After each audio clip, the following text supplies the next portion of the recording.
Hello and welcome to another video. And today it's these types of videos again where we talk about these amazing stories. And this time we're going to do one on Amazing Spider-Man number 31.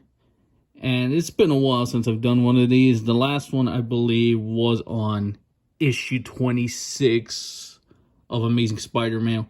The infamous death of Kamala Khan. You know, the one where everyone was sad and people were on Twitter were giving death threats to Zeb Wells because he killed off the first Muslim superhero, even though she's not. And of course, obviously, since this is 616, she comes back in like 2 weeks. Like literally. And she comes back as a mutant, like we all predicted, you know, because the MCU did that. And so, yeah, it was basically nothing. Nobody cared. And so now we got issue 31, and I skipped after 26. I skipped the other ones. I just didn't care. I know there was like this plot of with Doc Ock and all that stuff, Norman Osborn involved as well. I don't care. I didn't bother. So yeah, but here, this is a special one. This one has the first appearance of Mary Jane Watson as Jackpot. Jackpot, who was a character that we originally thought was MJ, but it turned out to be somebody else. And then another person took over the mantle later on and blah, blah, blah. So originally all those theories of it being MJ will pay off now with this issue right here. And so, yeah, I've talked about it in my last video on Marvel Hates Mary Jane, where I talk about what they were doing with the character and all that stuff. And then her being a superhero is stupid in my opinion. And yeah, without further ado, let's just get over with this issue. And yeah, prelude is the prelude. We got Tombstone gathering all of his mob bosses, other mob bosses. And it's basically them talking about them participating in his daughter's wedding, because in this issue Randy Robertson and what's her face, Tombstone's daughter, who is the Beetle at this moment, they're getting married. Wow. Oh, that's amazing. Like everyone asked for that, for obviously, like every Spider-Man fan asked for that. So yeah, you got Tombstone. He's like asking everyone to participate and blah, blah, blah. And they talk about how he and the Rose, because in, I believe, previous issues, the Rose and Tombstone were in a fight and all that stuff. Blah, blah, blah. Who gives a fuck? I don't care. Yeah. And then it's just a bunch of mob boss shit. And the title credits, Zeb Wells obviously wrote this. I will say this. Out of all the things that Zeb Wells has done, I think his Tombstone stuff is pretty decent. It's not saying much though. But anyway, here we go. We got a bunch of Karens over here complaining that they got their table taken and blah, blah, blah. And it turns out it's Janice. I think I'm pronouncing that right. Tombstone's daughter, and they're having a bachelorette party with all these super villains. Here we go, girl, oh my god. And then here we got Randy Robertson and his bachelor party, and it's all, yeah, very sad. Nobody's there, man. And Randy Robertson as a character, I think during Nick Spencer's run, he came back and became a pivotal character. And he's always been underutilized, I would say. And thankfully, Nick Spencer and even Zeb Wells are like using him more often. And I appreciate that. I can't believe I'm saying that for Zeb Wells. Oh my goodness. And then here we are. The Black Cat shows up and she's in the back. And it's all, then they're having a good time, blah, blah, blah. And it's like, yeah, whatever. And then it goes back and forth with both Janice's bachelor party and Randy's. And it's just basically boring and all that stuff. And then you got a bunch of other guys out there doing their party, and they're having a good time. But Randy, oh man, it's so sad he doesn't have one like that. And then he complains that Peter is basically doing this for himself and not for Randy, and he's complaining about it and all that. And yeah, whatever. And they're all dressed in, all the female supervillains are all dressed up, and they're drunk and having parties. Oh my god.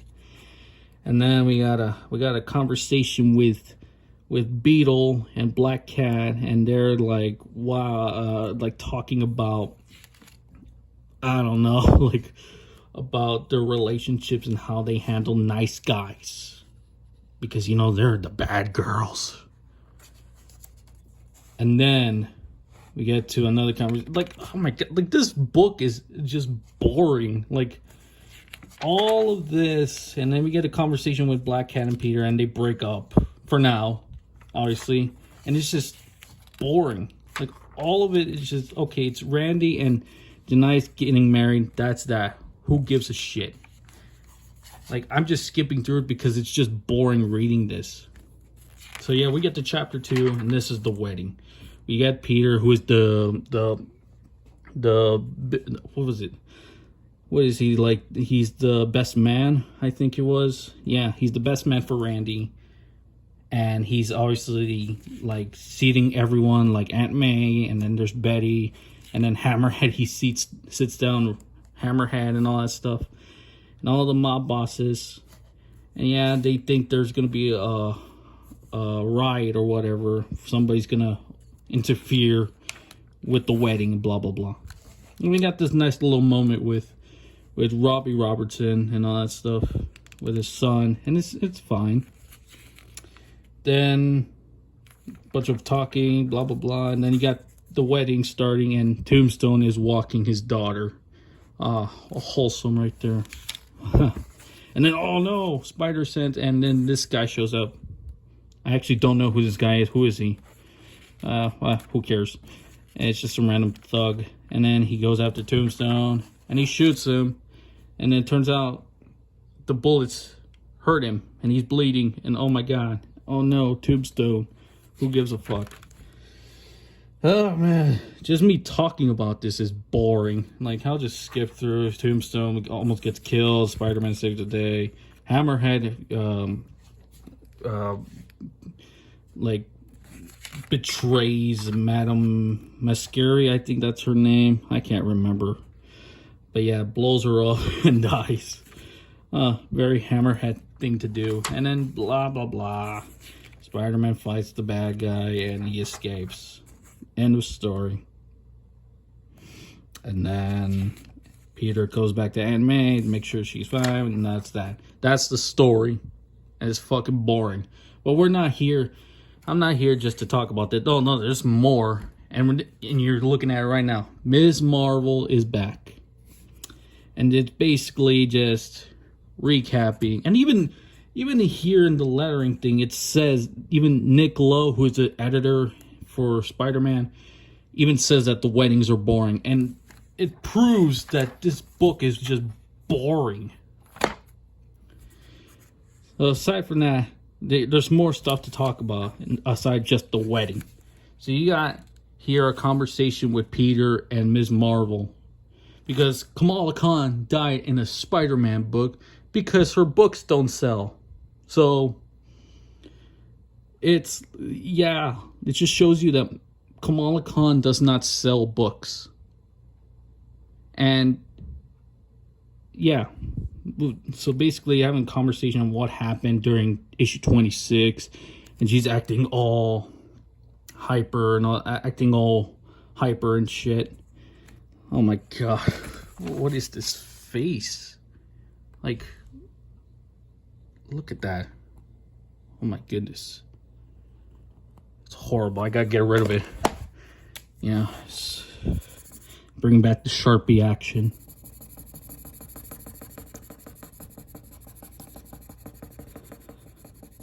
There we go. That's better. There we go. Oh my god. That was kind of creepy. Oh my god, there's more. Oh my god, oh my god, oh my god. Get out of here. Get away, get away, get away, get away. Oh no. Oh no, no, no. The Sharpies I ran out of ink. Fuck. Man, I gotta fix this. Hold up, hold up. I got scissors here, don't worry.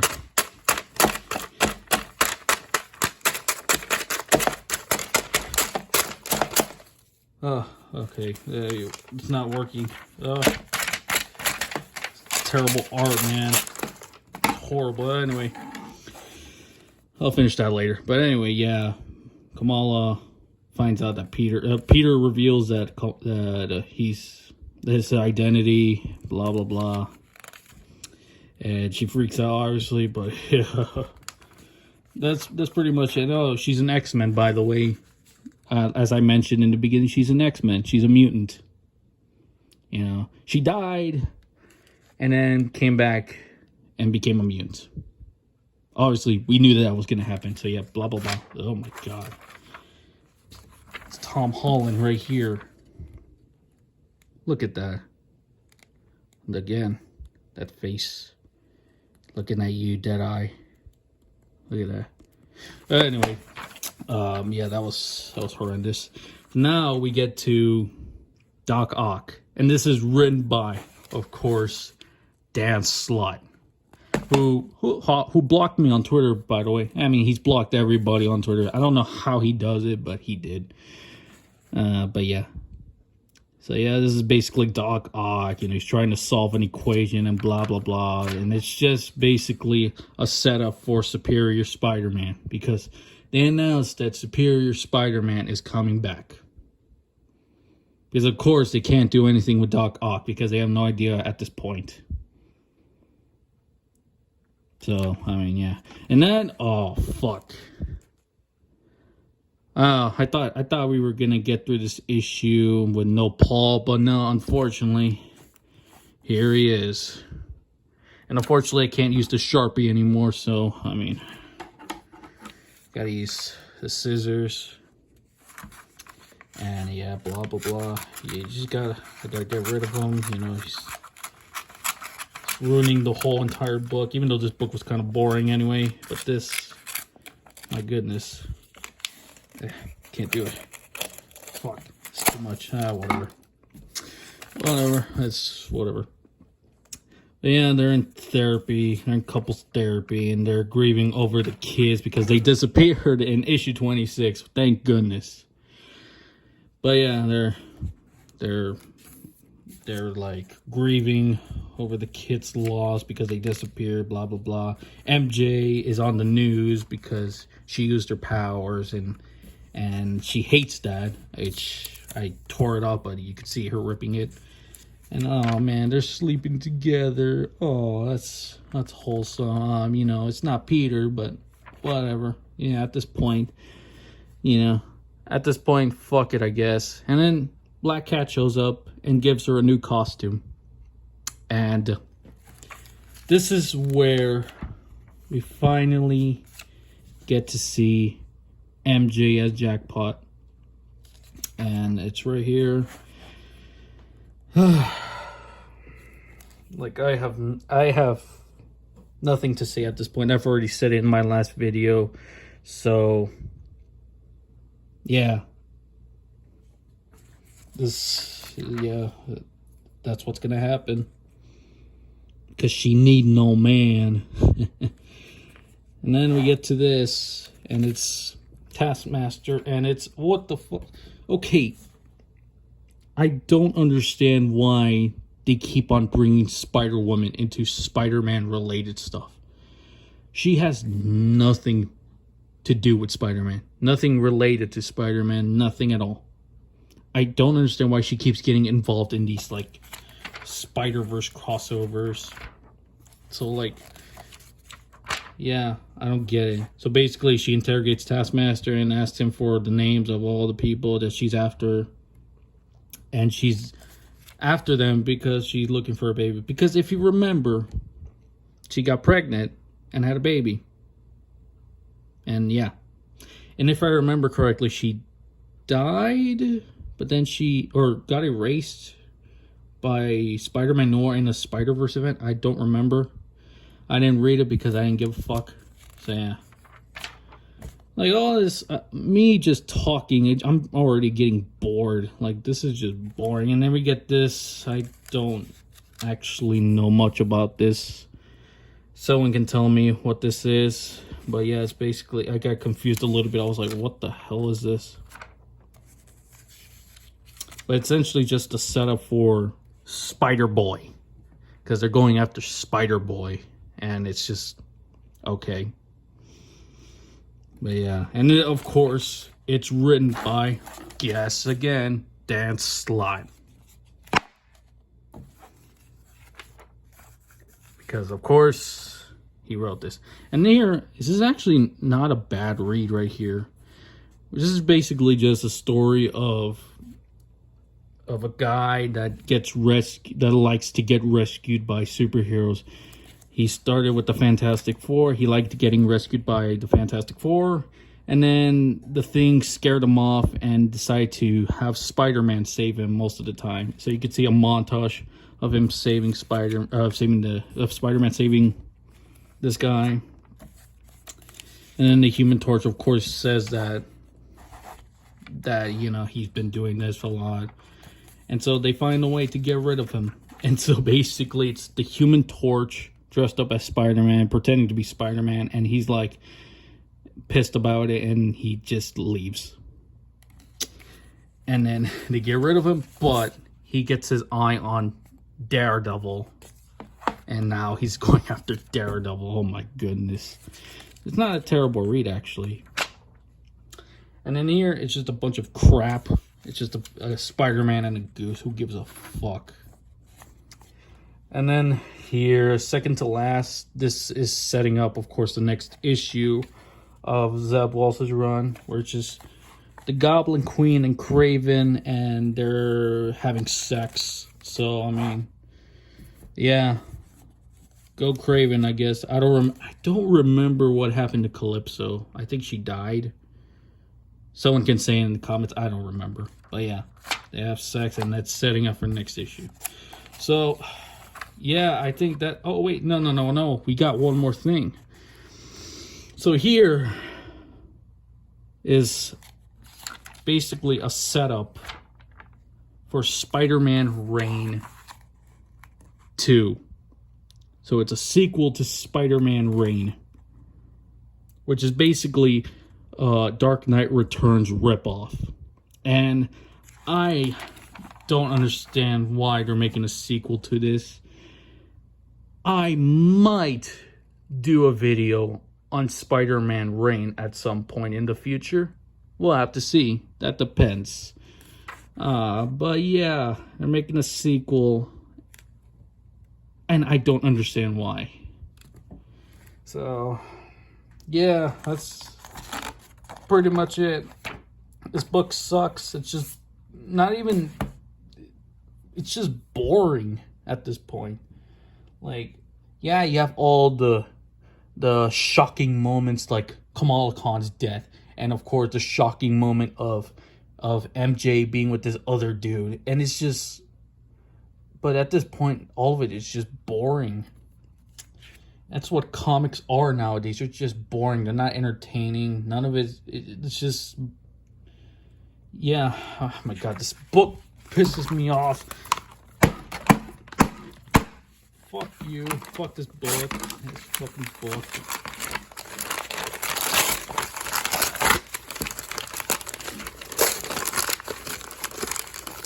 Oh my god. Fuck. It's a thick boy, so it's gonna hard to rip. But yeah.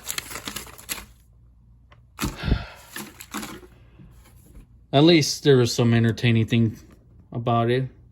But yeah. Like, subscribe if you want more videos like this. Might even do it on old stuff. Like I said, Spider-Man Reign could happen.